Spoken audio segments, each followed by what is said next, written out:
ಇವತ್ತಿನ ನಾನು ಶ್ರೀಶೈಲ್ ಬಸಪ್ಪ ಗುಡಿಗೆ ಸಾಕಿನ ಒಬ್ಬ ರೈತ. ಇವತ್ತಿನ ತಲಾಟಿಗಳ ಬೇಡಿಕೆಗಳು ಏನದಾವ ಅಂದ್ರೆ ಸರ್ಕಾರದವ್ರು ನಾ ಹೇಳೋದು ಪೈಲ್ ಕಣ್ಣು ತಕೊಂಡು ಕಿವಿಗೆ ಚೊಕ್ಕ ಕೇಳ್ರಿ. ಸರ್ಕಾರದವ್ರು ಯಾರೋ ಇದ್ರೆ ತಲಾಟಿಗಳಿಗೆ ಮೊಬೈಲ್ದಾಗ ಫೀಡ್ ಮಾಡತ್ತೀರಿ, ಅವ್ರಿಗೆ ಮೊಬೈಲ್ ಇಲ್ಲ. ಕಂಪ್ಯೂಟರ್ದಾಗೆಲ್ಲ ಫೀಡ್ ಮಾಡಿ ಕೊಡ್ತೀವಿ, ಕಂಪ್ಯೂಟರ್ ಕೊಡೋರಿಲ್ಲ. ಹಳ್ಳಿಯಾಗ ಹೋಗಿ ವಸ್ತಿ ಮಾಡ್ರಿ, ಎಲ್ಲ ರೈತರಿಗೆ ಸವಲತ್ತು ಕತಾರ್ದಾಗ ಕುಂಡ್ರಲಕ್ಕೆ ಜಾಗಿಲ್ಲ. ಹಳ್ಳಿಯಾಗ ಅವ್ರಿಗೆ ಏನಾರು ವ್ಯವಸ್ಥೆ ಮಾಡ್ಬೇಕಲ್ಲ. ಅವ್ರ ಮನೆಯನ್ನ ಜಮಕ ಅಂತಂದು ಅವ್ರ ಹಾಸ್ಕೊಂಡು ಕುಂಡುದು, ನೌಕರಿ ಮಾಡೋದು, ದೊಡ್ಡ ದೊಡ್ಡ ಲೀಡರ್ ನೀವು ಮಾಡ್ಬೇಕಲ್ಲ. ಅದ್ರಂಗೆ ಬಡವ್ರ ತಲಾಟಿಗಳು ಇದಕ್ಕೆ ಸಂಬಂಧಪಟ್ಟ ರಾಜಕಾರಣಿಗಳು ಇದಕ್ಕೆ ಸಂಬಂಧಪಟ್ಟರೆ ಯಾವ ಪಕ್ಷ ಇರಲಿ, ಅದು ಇದೇ ಇರಲಿ, ಇಲ್ಲ ಪಕ್ಷವಾತನ್ನು ಮಾತಾಡಂಗಿಲ್ಲ. ತಲಾಟಿಗಳ ಬೆಂಬಲ ಸಂಬಂಧ ಮಾತಾಡ್ತೀನಿ. ಯಾಕತ್ ಕೇಳ, ನಮಗೇನೋ ಒಂದು ಸರ್ಟಿಫಿಕೇಟ್ ಬೇಕಾದ್ರೆ ತಲಾಟಿ ಬೇಕು. ಈ ಗೌರ್ಮೆಂಟ್ ಏನ್ ಕೇಳಾಕತೈತಿ, ನಿಮ್ಮ ಅಪ್ಪಗೆ ಹುಟ್ಟೇದಿಲ್ಲ ಕೇಳಾಕತೈತಿ. ಅವ್ನು ಏನು ಕೇಳಿದ್ ನಮ್ಮ ಮೌ ಕತ್ತಾಳ ಅಂತ ಗೌರ್ಮೆಂಟ್ ಬಂದೈತಿ. ತಲಾಟಿ ಇದ್ದಾಗ ಶ್ರೀಶೈಲ್ ಗುಂಡಿಗೆ ನನಗೆ ರೆಕಾರ್ಡ್ ಹಾಕತ್ತೆ. ಹೌದ್ರಿ, ಅದರ ಸಂಬಂಧ ಈಗ DC ಅವರಾಗ್ಲಿ ಯಾರ ಇದಕ್ಕೆ ಸಂಬಂಧಪಟ್ಟ ಅಧಿಕಾರಿಗಳು ಈಗಿನ ಸರ್ಕಾರದವ್ರ ನಮ್ಮ ತಲಾಟಿಗಳಿಗೆ ಏನು ಬೇಕು ಅದೆಲ್ಲ ಸವಲತ್ತು ಮಾಡ್ಬೇಕು. ಕೆಲವೊಂದು ತಲಾಟಿಗಳು ಏನದಾರು ಪಾಪ ತಲಾಟಿಗಳದಾರು, ಒಬ್ಬೊಬ್ರಿಗೆ ಪೀಡೋದ, ಅವ್ರ ಮೆಸೇಜ್ ಪೀಡೋದಾರು, ಅವ್ರ ತಲಾಟಿದಾರ 100 ಕಿಲೋಮೀಟರ್ ಮೇಲೆ ದೂರದಾರ. ಇದು ಗೌರ್ಮೆಂಟ್ ಸವಲತ್ತು ಹೆಂಗೈತಿ, 20 ಕಿಲೋಮೀಟರ್ ಅಂತರ ಮೇಲೆ ಗಂಡ ಹೆಂಡತಿನ ಜೋಡಿ ಇಡಬೇಕಂತ ಗೌರ್ಮೆಂಟ್ ಆದೇಶ ಐತಿ. ಮತ್ತು ಅವ್ರ ಅಲ್ಲೇ ಇವ್ರು ಇಲ್ಲೇ ನಾವ ಕೂತ್ ಸಂಸಾರ ಕಡಿಸೋದ್ರೊಳಗೆ ನಾವ ಕೂತ್ ಸಂಸಾರ ಕಡಿಸ್ದಂಗಾಗೈತಿ. ಗೌರ್ಮೆಂಟ್ ನಮ್ಮನ್ನೆಲ್ಲ ಬಿಟ್ಟು ಗೌರ್ಮೆಂಟ್ ದೊಡ್ಡದಲ್ಲ, ನಾವದಿವತ್ತ ಗೌರ್ಮೆಂಟ್, ನಾವದಿವತ್ತ ಮಂತ್ರಿ, ನಾವಿದ್ದರೆ ಏನಿಲ್ಲ. ಅದಕ್ಕೆ ನಂದು ಏನು ಬೇಡಿಕೆ ಐತಿ, ನಾನು ಜಮಖಂಡಿಂದ ಆಫೀಸ್ ಕೆಲಸದ್ದು ಬಂದು ಅವ್ರನ್ನ ನೋಡಿ ನನಗೆ ದಯಮಯ ಬಂದದ್ದು. ಇರುತ್ತಾರಣೆ ಪಗಾರ ಬೀಳಂಗಿಲ್ಲ, ಇಲ್ಲಿ ಉಪವಾಸ ಕೂತಾರೆ ಅಧಿಕಾರಿಗಳು ಬಂದ ಏನೇ ಇದ್ರು ಕೆಲವೊಂದು ಟೈಮ್ ಅವ್ರಿಗೆ ಹಾಕಿ ಕೊಡ್ತಾರೆ.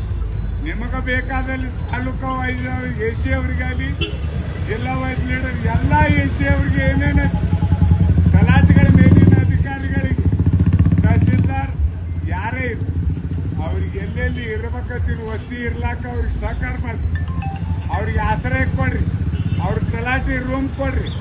ಅವ್ರು ಅಲ್ಲೇ ಇರ್ತಾರೆ, ಯುದ್ಧ ತಗದ ಮಾಡ್ತಾರೆ.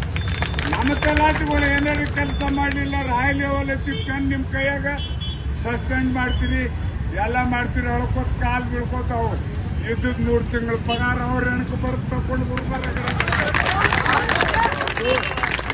ಏನತ್ತು ಏನೇ ಇದ್ರು ಇದನ್ನೇನು ಮಾತಾಡ್ತೀನಪ್ಪ, ನನ್ನ ಸ್ವಂತ ಸ್ವಾರ್ಥಕ್ಕಲ್ಲ. ನಾವು ಯಾವ ತಲಾಟಿ ಹತ್ತಕ್ಕೂ ಹೋಗಂಗಿಲ್ಲ. ನಮ್ದೇನು ನಾ ಯಾರು ಏನೇನು ಮಾಡ್ತಾರೆ, ಯಾವ ಆಫೀಸದಾಗ ಏನು ನಡೆದತಿ ಅದನ್ನ ನೋಡ್ಕೊತ ತಿರ್ಗಾಡ. 50 ವರ್ಷ ಶ್ರೀಮಾನ್ PD ಜೊತೆ ಅವ್ರ ಕಾಲು ಕಿತ್ತಿಲ್ಲ, ನಾ ರಾಜಕೀಯ ಮಾಡಾಕತ್ತೀನಿ. ಆದ್ರೆ ಏನೈತಿ, ಯಾವುದೇ ಕೆಲಸ ಬಡವ್ರು ನಿಂದಿರಬಾರ್ದು, ನೌಕರದಾರ ತೊಂದರೆ ಆಗಬಾರ್ದು. ಬಡವ್ರ ಕೆಲಸ ನಿಂದಿರಬಾರ್ದು, ನೌಕರದಾರ ಕೆಲಸ ತೊಂದರೆ ಆಗಬಾರ್ದು.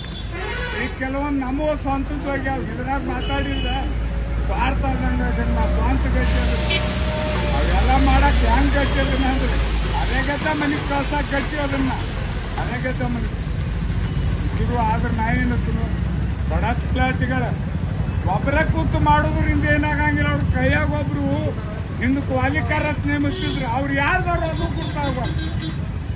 ಯಾರ್ಯಾರೊಬ್ರು ಕೈಯಾಗ ಒಂದು ಹುಡುಗ ಡೈಲಿ ಯೂಸಸ್ನಲ್ಲಿ ಇರ್ತಾರೋ ಅಂಥವ್ರು ತಗೊಂಡ ತಲಾಟಿಗಳಿಗೆ ಹೆಲ್ಪ್ ಆಗುವಂಥದ್ದೇನು ಹಳ್ಳಿ ಒಳಗೆ ಇರ್ಲಾಕ ಅವ್ರದ್ದೇನು ತಕರಿಲ್ಲ. ಎಲ್ಲಿಯಾದ್ರೂ ಊಟ ಐತಿ ಪಗಾರ ಇರ್ಲಾಕ ಅವ್ರು ಸವಲತ್ತು ಮಾಡಿಕೊಟ್ರಿ. ಚೌಡ್ಯಾಗ ಒಂದು ರೂಮ ಅಥವಾ ಪಂಚಾಯತಿದು ಒಂದು ರೂಮ ಇದನ್ನು ಮಾಡಬೇಕು. ದಯವಿಟ್ಟು ಗಂಡ ಹೆಂಡತಿ ಇದ್ರ ನೌಕರಿ ಇದ್ರ ಅಂದ್ರೆ ಯಾವುದೇ ಇದ್ರಾಗ 20 ಕಿಲೋ ಅಂತರ ಮೇಲೆ ಅವ್ರನ್ನ ಹಾಕಬೇಕು.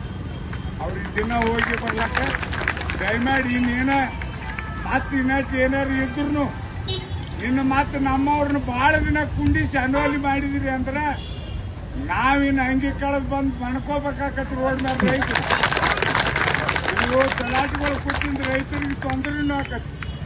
ದಯವಿಟ್ಟು ನಮ್ಮ ಜಿಲ್ಲಾದಾಗ ಎಲ್ಲರೂ ರಾಜಕಾರಣಿಗಳಿಲ್ರಿ, ನೌಕರದಾರ ಯಾರೋ ಇದ್ರು ಅವರಿಗೆ ನಮ್ಮ ತಲಾಟೆಗಳಿಗೆ ಹೆಲ್ಪ್ ಮಾಡ್ಬೇಕಂತ ಸರ್ಕಾರಕ್ಕೆ ನಾವು ವಿನಂತಿಯಿಂದ ಬೇಡ್ಕೊಳ್ತೀವಿ.